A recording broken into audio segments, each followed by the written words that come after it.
Shalom dan selamat pagi saudara yang kekasih di dalam Tuhan Yesus Kristus.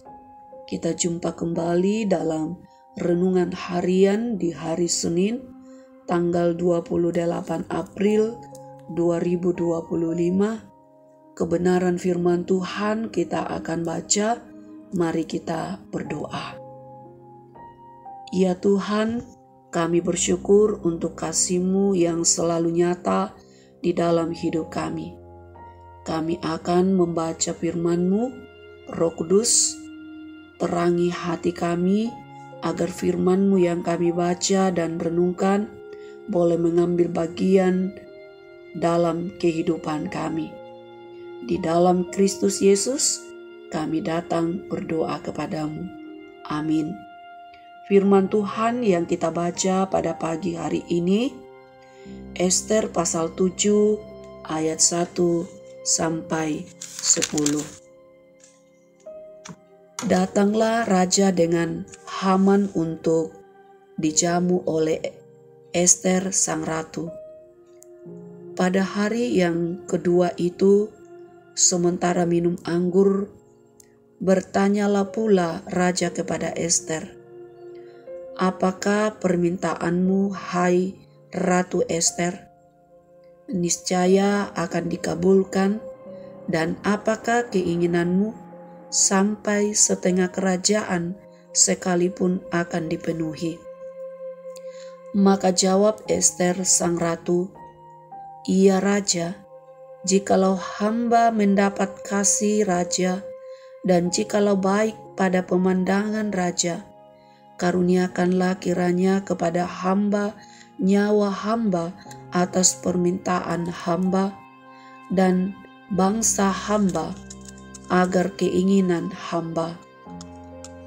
Karena kami, hamba serta bangsa hamba, telah terjual untuk dipunahkan, dibunuh, dan dibinasakan. Jikalau seandainya kami hanya dijual sebagai budak, laki-laki dan perempuan, niscaya hamba akan berdiam diri. Tetapi malapetaka ini tiada taranya di antara bencana yang menimpa raja." Maka bertanyalah Raja Ahasiweros kepada Ester sang ratu, "Siapakah orang itu dan di manakah dia yang hatinya mengandung niat akan berbuat demikian?" Lalu jawab Ester, "Penganiaya dan musuh itu ialah Haman, orang jahat ini." Maka Haman pun sangatlah ketakutan di hadapan raja dan ratu. Lalu bangkitlah raja dengan panas hatinya daripada minum anggur dan keluar ke taman istana. Akan tetapi Haman masih tinggal untuk memohon nyawanya kepada Ester sang ratu, karena ia melihat bahwa telah putus niat raja untuk mendatangkan celaka kepadanya. Ketika raja kembali dari taman istana ke dalam ruangan minum anggur, maka Haman berlutut pada katil tempat Ester berbaring.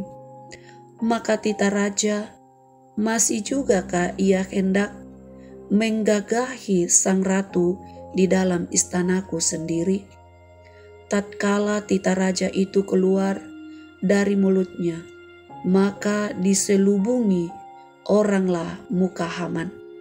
Sebab Harbona, salah seorang sida-sida yang di hadapan raja, lagi pula tiang yang dibuat Haman untuk Mordekai, orang yang menyelamatkan raja dengan pemberitahuannya itu, telah berdiri di dekat rumah Haman, 50 hasta tingginya. Lalu tita raja sulakan dia pada tiang itu, kemudian Haman disulakan pada tiang yang didirikannya untuk Mordekai. Maka surutlah panas hati raja. Amin. Tema perenungan kita pada pagi hari ini, kala kebenaran menjadi kebenaran. Kitab Ester adalah kitab yang tidak pernah satu kali pun menyebut nama Tuhan. Kisahnya bercerita tentang upaya Mordekai dan Ester menyelamatkan bangsa Israel dari pemusnahan massal yang didalangi oleh Haman. Pasal 7 ini kita menemui Ester telah menjadi ratu pengganti Wasti dan tengah mengadu kepada Ahasweros bahwa bangsanya berada dalam ancaman pemusnahan. Singkat cerita, sang raja tersulut amarah karena bangsa ratunya hendak dimusnahkan oleh Haman. Tiang yang semestinya dipakai untuk menggantung Mordekai pun dipakai untuk menggantung Haman. Peristiwa tersebut kemudian dirayakan sebagai hari peringatan bebasnya orang Yahudi dari rencana pemusnahan atau yang dikenal sebagai Hari Purim.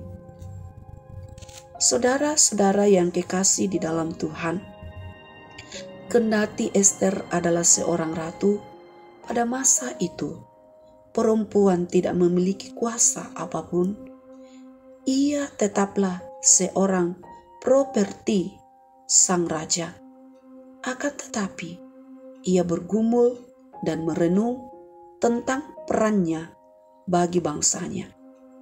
Pemusnahan massal telah direncanakan dengan matang dan telah berada di depan matanya. Tidak secara kebenaran ia menjadi ratu. Allah menyatakan peran Ester di tengah kesulitan itu. Sebagai orang percaya, kita mengalami banyak peran dan hal dalam kehidupan kita. Ada yang memandang bagian dari rencana kita, tetapi ada juga yang terjadi secara kebenaran. Namun, dalam terang iman kita tidak ada yang kebenaran. Sebab di dalam semua hal Allah memanggil kita untuk mengambil peran, membawa kebaikan di dalamnya. Tidak harus seperti Ester yang menggagalkan pemusnahan, tetapi kita dapat mengidentifikasi hal-hal kecil dan dianggap kebetulan saja di dalam kehidupan kita. Karena di dalam semua hal Allah menyatakan kebenaran. Amin. Saudara-saudara yang kekasih di dalam Tuhan, mari kita berdoa. Terima kasih Tuhan untuk segala kemurahan, kebaikan, dan kasih-Mu bagi kami. Terima kasih untuk firman-Mu yang kami boleh dengarkan. Biarlah firman-Mu ini mengambil bagian dalam hidup kami. Kami selalu percaya Tuhan akan memelihara, menguatkan kami. Tuhan memberkati anak-anak kami agar mereka bertumbuh dengan fisik dan juga iman yang kuat. Tolong dalam pendidikan, kasih-Mu nyata bersama anak-anak kami. Tuhan memberkati para orang tua kami dalam usia indah. Biarlah mereka selalu sehat, bahagia di dalam Tuhan. Berkatilah untuk semua keluarga kami, biarlah damai sejahtera-Mu nyata bagi keluarga kami. Engkau menolong saudara-saudara kami di dalam pergumulan hidup. Bagi yang sakit, kiranya Tuhan memberikan semangat dan menguatkan. Bagi yang mengalami tantangan, pekerjaan, pendidikan, dengan beban ekonomi, memeliharakan mereka agar mereka teguh menjalani hidup ini. Tuhan, juga menolong dalam pergumulan duka agar mereka terhibur. Kasih dan kebaikan selalu nyata dalam hidup kami. Dan juga Tuhan memberkati para pelayan-Mu. Pakai mereka untuk melayani dengan penuh kasih agar mereka kuat dan teguh di dalam Tuhan dan terus memberitakan kabar sukacita. Berkati bangsa dan negara kami dan pemimpin-pemimpin kami agar terus memerintah dengan bijaksana. Ampunilah segala dosa kami dan dengarkan doa kami ini. Di dalam nama Tuhan Yesus Kristus kami datang berdoa. Amin. Sahabat renungan harian yang diberkati Tuhan, selamat beraktivitas. Teruslah semangat dalam iman, bersukacitalah senantiasa di dalam Tuhan.